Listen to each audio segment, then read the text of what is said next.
I'm a career coach and executive coach. My company's Hollywood Coaching. I'm also a filmmaker and musician and songwriter. And I've also got this gig as an executive coach. And so I'm balancing the creative side of myself and the business side of myself. And every once in a while, I looked at my notes from my talk tonight, and I thought, why is leadership sometimes so boring? And as an artist and a filmmaker, it's not really where I spend my life and my time. I'm not really a corporate person, and yet I'm consulting to corporations and working with people in business.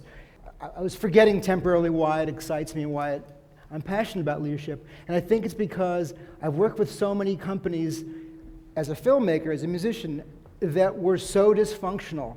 And it made me really question, what was I doing in this business? What was I doing in this profession? And I think it's part of the challenge is that people in creative industries and all kinds of industries, if we're doing something that we really care about, something we're really passionate about, we get to a certain level where we've started a company, we've started something, we're getting successful, suddenly we're managing a lot of people. And suddenly we're at a level of a skill set that we have never had to experience before. So very few people who are really passionate about their business or their creativity or their entrepreneurial gig really studied leadership and management, but suddenly they find themselves in charge of people. So I wanted to talk about the way leadership is changing, and particularly one of the reasons I think leadership is so boring is because nobody really knows what to say about it.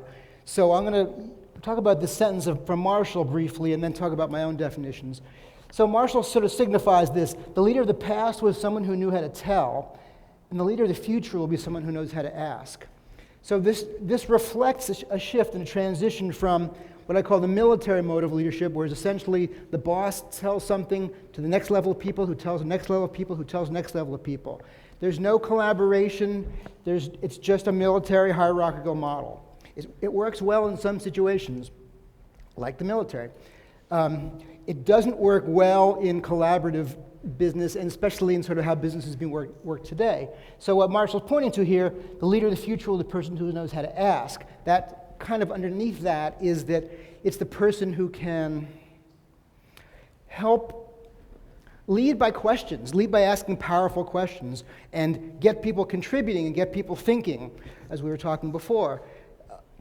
So Marshall's got part of it, but I'm taking it a step further. So I realized I had to come up with my own definition of leadership. I came up with 10 sentences, not quite 10 commandments, but 10 sentences that really talk about this. So leadership sentence number 1.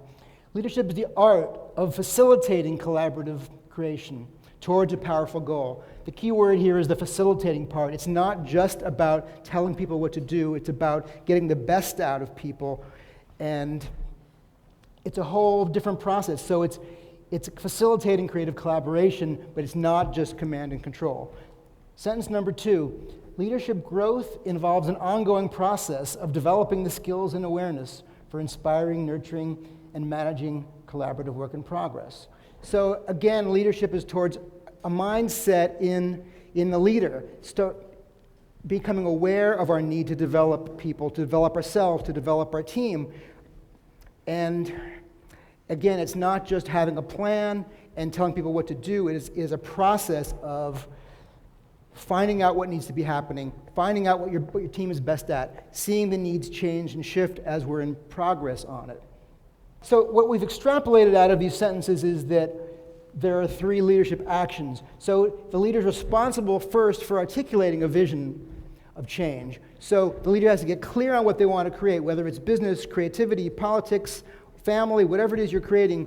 The leader has to spend some time thinking and then articulating what it is that he or she wants to create. Then leaders have to encourage and solicit a variety of voices and opinions. We have to get our whole team, our whole family, our whole company involved in a discussion. It's, again, not just command and control. We're looking to get a full band spectrum of ideas.